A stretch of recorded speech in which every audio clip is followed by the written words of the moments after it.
ये तो कांग्रेस की विफलता की वजह से और कांग्रेस में कुछ लोग जो बीजेपी से मिले हुए लोग हैं उनकी वजह से आज भारतीय जनता पार्टी हरियाणा के अंदर 2 बार सरकार बना। वहाँ संसद के अंदर बीजेपी और कांग्रेस लगी हुई है। एक ने राष्ट्रपति कह दिया, दूसरे उससे ज़्यादा बदतमीजी से वहाँ पर। और लोगों का ये भी मानना है कि जब यहाँ से ये जो इलीगल दारू वहाँ पर गई है उसमें हरियाणा के लोग की वो संलिप्तता है। और वो कौन लोग हैं? वो सरकार से मिले हुए लोग हैं। और मैं तो इतना ही कहूँगा कि आम आदमी पार्टी में आम लोग हैं, आम है या नहीं है वो तो और गुठली, लेकिन इतना है कि वो कठपुतली जरूर है।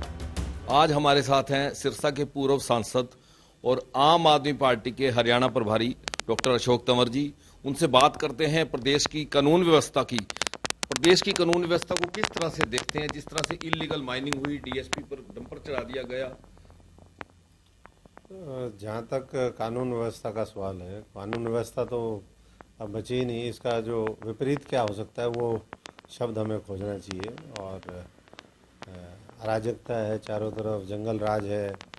कोई प्रदेश में ऐसी जगह नहीं जहाँ पर लूट, अपहरण, फिरौती, रेप और तमाम दूसरी घटनाएं, हत्याओं की घटनाएं ना होती हो।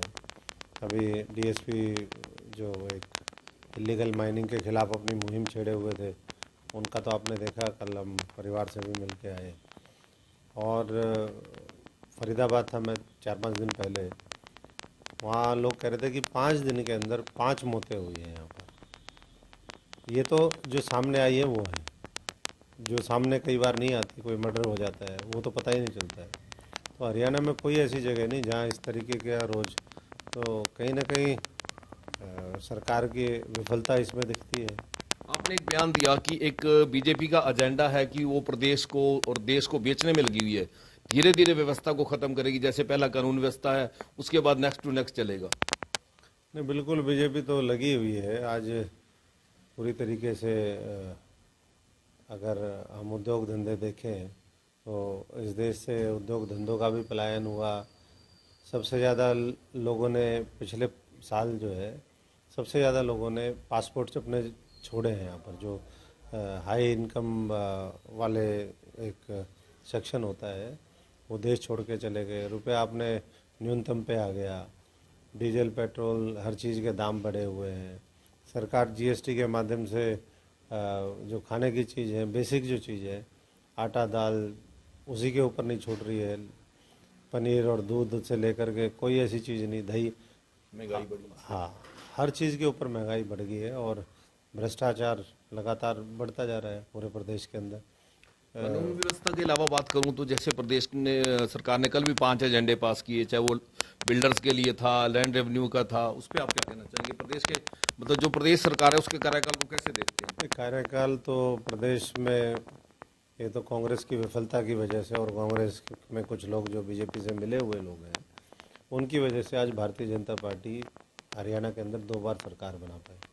नहीं तो आज भी भारतीय जनता पार्टी को आप देख रहे हैं कि कोई ज़मीन के ऊपर उनका उस तरीके से ना मामला है।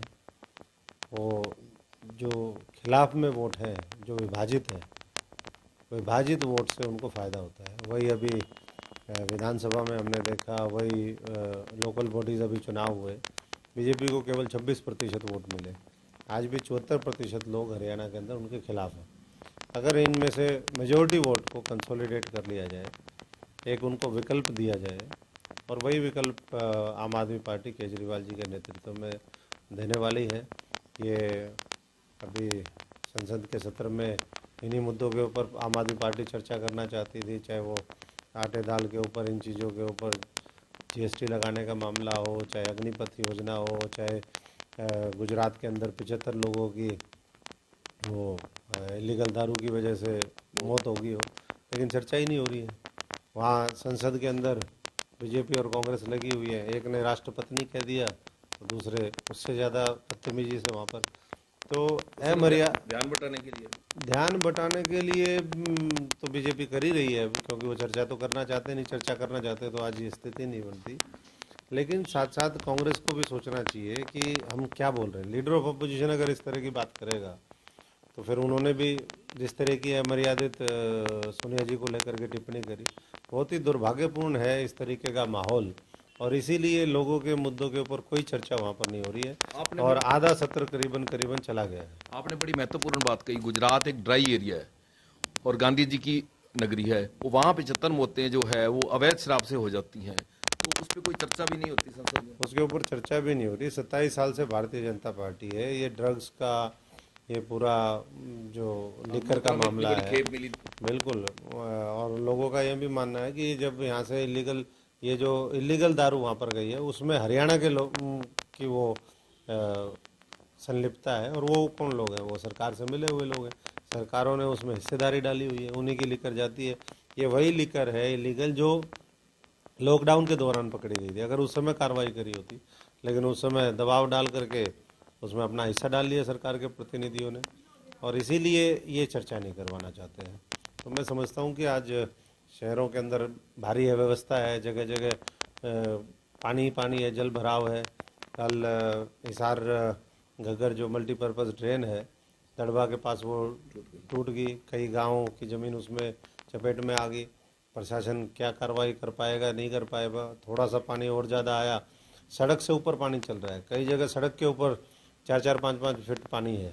तो ये पैसा हर साल सेंक्शन होता है। ये ड्रेन हो, कैनाल हो, इनकी सफाई के लिए, चाहे वो यहाँ के हम बरसाती नाले रोड के साथ देखें या जो रोज हादसे हो रहे हैं, या कॉलोनीज़ का ड्रेन हो, लेकिन सफाई नहीं होती। अगर सफाई प्रॉपर तरीके से हो तो इस तरीके से पूरे शहर के अंदर पानी ना भरे। मैं कल आदमपुर भी गया, कोई शहर ऐसा नहीं बचा है। अस्पताल स्कूल पूरे डूबे हुए हैं।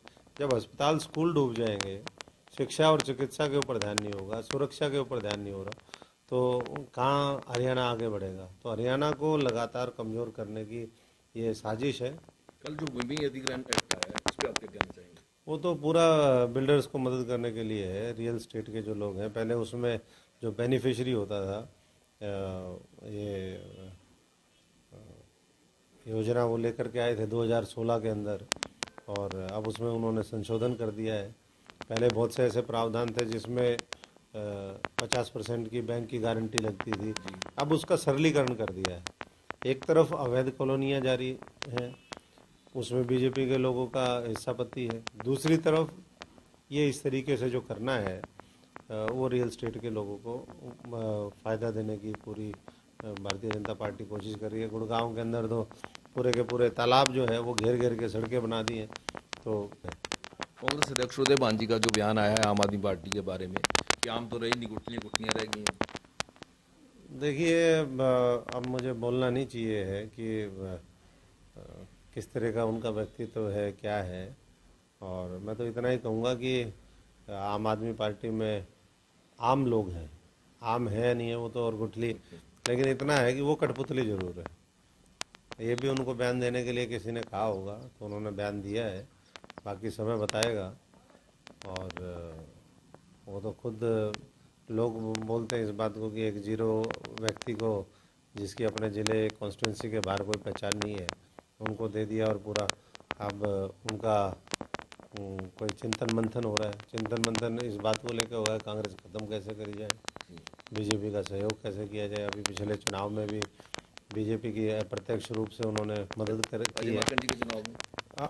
नहीं, राज्यसभा में भी करी, ये लोकल बॉडीज़ में भी करी, नगर पालिका नगर परिषद में खड़े ना होकर के कहीं ना कहीं भारतीय जनता पार्टी को उन्होंने सपोर्ट करने का काम किया। तो पूरा प्रदेश देख रहा है कि आज विपक्ष कहीं सड़कों के ऊपर नहीं है, मुद्दे तमाम होते हैं, तो विपक्ष हो भी कहाँ का।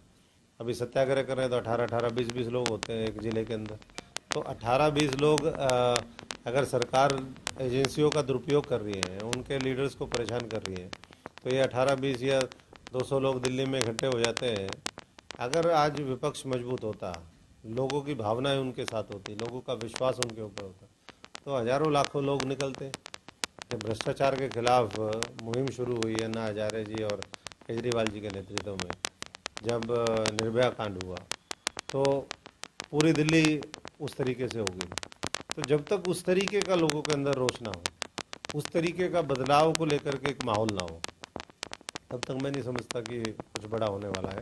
तो इसके लिए हम हरियाणा में मजबूत जमीन तैयार करने में लगे हुए संगठन